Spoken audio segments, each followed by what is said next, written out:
es hijo de una cultura en la cual el hombre predomina sobre la mujer. Pero si hubiera sido una cultura no masculina, sino maternal, femenina, hubiera sido el relato al revés. El hombre hubiera nacido de la costilla de una mujer. Es decir, esto no tiene ninguna importancia en sí mismo, no tiene importancia. Lo importante es que ambos son complementarios, que tú y tu esposa se necesitan, se complementan, se enriquecen, se hacen más personas, se hacen más humanos, si ambos permiten que el otro le pueda enriquecer con su parte femenina, con su parte masculina, es decir, psicológicamente, espiritualmente, en todo el aspecto humano espiritual. Si usted deja que su cónyuge le enriquezca, usted va a crecer, y viceversa. Ambos se necesitan. Usted necesita de su esposa y su esposa de usted. Sea usted humilde, no caiga en soberbia. La soberbia, recuerde que nos embrutece. La soberbia te embrutece. Acepta que necesitas de tu cónyuge, que te complementas con tu cónyuge, que creces con él, con ella, que necesitas de su ternura, de su apoyo, de su fortaleza, de su escucha, de su comprensión. Necesitas de él, necesitas de ella. Fuera la soberbia. Humildemente acepta que Dios te puso al lado de ella o de él para que crecieras y fueras mucho más humano y mucho más espiritual. Esto es lo que nos dice la palabra. Esto es lo importante del relato, que ambos se complementan y se necesitan. Volvemos al versículo 22. De esa costilla, Dios el Señor hizo una mujer y se la presentó al hombre, el cual al verla dijo: esta sí que es de mi carne y de mis propios huesos. Se va a llamar mujer porque Dios la sacó del hombre. Podría haber dicho, se va a llamar hombre porque Dios la sacó de la mujer. Es decir, dependiendo de quién escribe, de qué cultura. Por eso se pone, en este caso, al hombre en primer lugar. Pero Dios los creó iguales al hombre y la mujer. Por eso el hombre deja a su padre y a su madre para unirse a su esposa, y los dos llegan a ser como una sola persona. Como una sola persona, como una sola carne. Este es el misterio del amor conyugal. Ella es carne de usted y usted es carne de ella. Si en verdad se aman, lo que sufre ella, lo sufre usted. Si en verdad se aman, la alegría de él es la alegría suya. Si en verdad se aman, el triunfo de él es su triunfo. Si en verdad se aman, el fracaso de él o de ella es su fracaso. Y tiene que sentirse en la médula del alma lo que le pasa a la otra persona. Si no siente usted lo que le pasa a ella o a él como suyo propio, es que el amor se está muriendo. Y la pregunta es, ¿quién de los dos empezó a matar el amor? Porque siempre el drama comienza por uno de los dos, que activa un detonante terrible, que es el de la indiferencia, el de la falta de comunicación, el no me importa lo que hagas, no te voy a contar lo que me pasa, no me interesa hablarte. Cuando uno de los dos, aquí fue Eva la que empezó, pudo haber sido Adán. Repito, recuerde que la historia le escribe una persona que es hijo de una mentalidad machista. Eva fue la primera que comió de la serpiente. Pudo haber sido Adán. No tiene ninguna importancia, oiga usted. Lo que importa es que uno de los dos comienza el drama. Y comienza, atención, a cultivar deseos contrarios al amor, contrarios a la obediencia a Dios. El problema de Eva fue que empezó a desear ser como Dios, pero Adán también. Y entra este elemento tremendo de la serpiente astuta que los va a confundir. Capítulo 3 del Génesis. La serpiente era más astuta que todos los animales salvajes que Dios el Señor había creado. Ya sabe usted entonces, hermano, que el que escribe el texto busca no a una serpiente concreta, no al animal en sí, sino lo que representa la agilidad, la astucia, el camuflaje de la serpiente para atacar sorpresivamente y meterle un veneno a uno que lo puede matar. Lo que le importa al autor inspirado es un símbolo, y escoge este animal. Pero lo que importa aquí es el ente, el elemento maligno, esa inteligencia negativa que está allí flotando en el ambiente, que luego vamos a llamarlo Satanás, un personaje real, astuto, inteligente, ese dragón que dice el Apocalipsis, con tantas cabezas, que está siempre pensando cómo aniquilar, cómo destruir, porque la misión de Satanás es destruir al mundo, a la humanidad, a la familia, a la pareja, al matrimonio, a la iglesia, destruir todo, acabar con todo. Es un asesino y es el padre de la mentira. Pues ese personaje es representado por la serpiente, pero realmente no fue una serpiente. Recuerden los símbolos que usa el autor inspirado para hacernos entender el mensaje, que el mal existe. La serpiente era más astuta que todos los animales salvajes que Dios el Señor había creado. Y le preguntó a la mujer: así que Dios les ha dicho que no coman del fruto de ningún árbol del jardín. Aquí viene el asunto ya. Vamos a poner en tela de juicio, en duda, la inteligencia infinita de Dios. Comienza entonces Satanás a hacernos dudar de la fuerza infinita, inteligencia y sabiduría infinita de Dios. Dios esto lo creó equivocadamente. Vamos a poner orden en la creación. Así que Dios les ha dicho que no coman del fruto de ningún árbol del jardín. Y la mujer le contestó: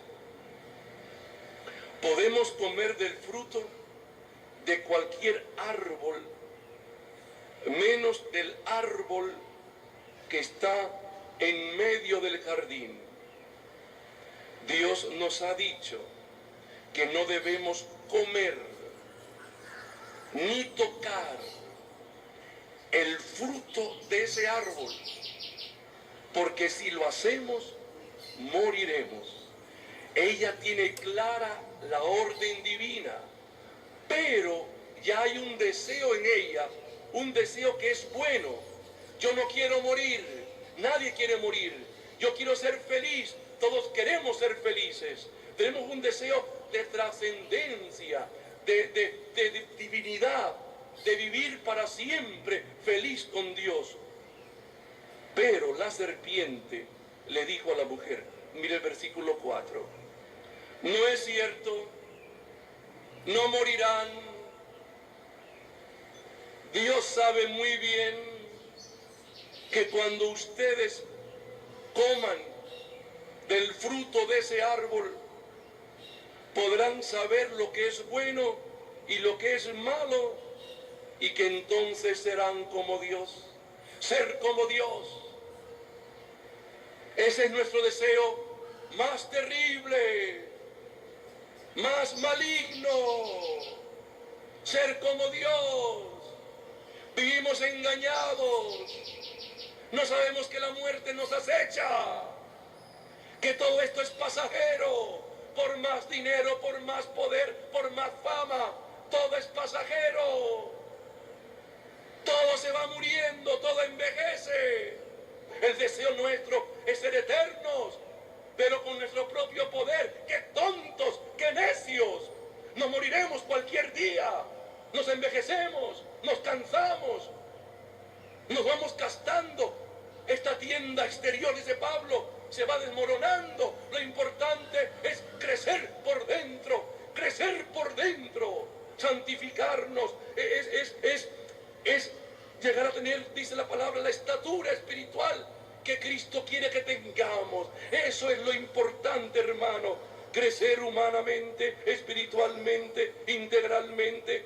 Y aunque esta tienda exterior se va desmoronando poco a poco, queremos que usted vaya creciendo y sea más amoroso, más tierno, más cariñoso, más comprensivo. Queremos que usted sea más santo, que usted sea más santa. Queremos que usted sea una persona que cada vez complemente más, enriquezca más a su esposa, a su marido, y que sean cada vez más una sola carne. Lo que queremos en el fondo es, hermano y hermana, que usted sea otro Cristo en la tierra.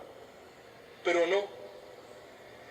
Aquí Eva, igual que Adán, deseaban ser como Dios, no de esta manera, de ir creciendo y cada vez más acercándonos a Dios y pareciéndonos al Señor. Querían ser Dios sin Dios, lo que le pasa a todo imperio y a toda ideología y a toda estructura económica. Quieren ser dioses y siempre al final se caen, desaparecen. Mire el versículo 4. Pero la serpiente le dijo a la mujer: no es cierto, no morirán.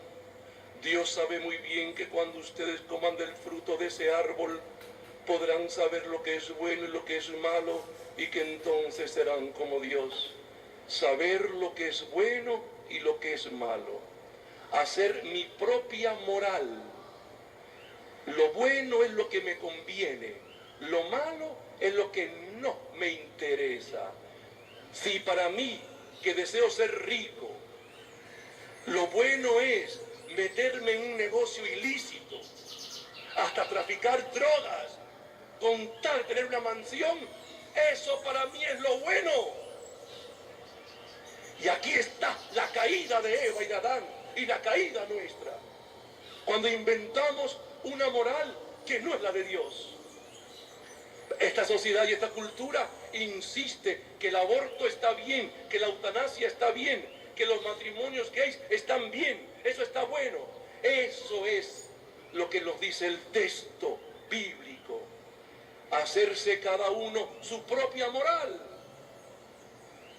La mujer vio que el fruto del árbol era hermoso, el deseo. Qué lindo se ve este árbol, qué hermoso se ve este fruto. Oye, ¿y por qué no comerlo? Está tan cerca de mí. Oh, qué apetecible es. Es el deseo. El deseo no según Dios. El deseo no según Dios. La mujer vio que el fruto del árbol era hermoso y le dieron ganas de comerlo y de llegar a tener entendimiento. Así que cortó uno de los frutos y se lo comió. Luego se lo dio a su esposo y él también comió. Ambos ya estaban tocados por el maligno y deseaban ser como Dios sin Dios. Y entonces vino la trágica situación en que cada uno es cómplice de la muerte del otro. En ese momento se les abrieron los ojos y los dos se dieron cuenta de que estaban desnudos. Perdieron la inocencia. Entonces cosieron hojas de higuera y se cubrieron con ellas. El hombre y su mujer escucharon que Dios el Señor andaba por el jardín a la hora en que sopla el viento de la tarde y corrieron a esconderse de él entre los árboles del jardín, a esconderse de Dios, a esconderse de la verdad, de la iluminación. Por eso vivimos en esta cultura del ruido. No queremos estar solos para pensar, para meditar, para tomar conciencia de quiénes somos, de cómo estamos ante Dios. No queremos el silencio, queremos que el ruido nos aturda para evitar que la conciencia nos hable. Pero Dios, el Señor, llamó al hombre y le preguntó: ¿dónde estás? ¿Dónde estás? El hombre contestó: escuché que andabas por el jardín y tuve miedo. Aparece el miedo por primera vez en la historia, porque estoy desnudo, por eso me escondí. Entonces Dios le preguntó: ¿y quién te ha dicho que estás desnudo? ¿Acaso has comido del fruto del árbol del que te dije que no comieras?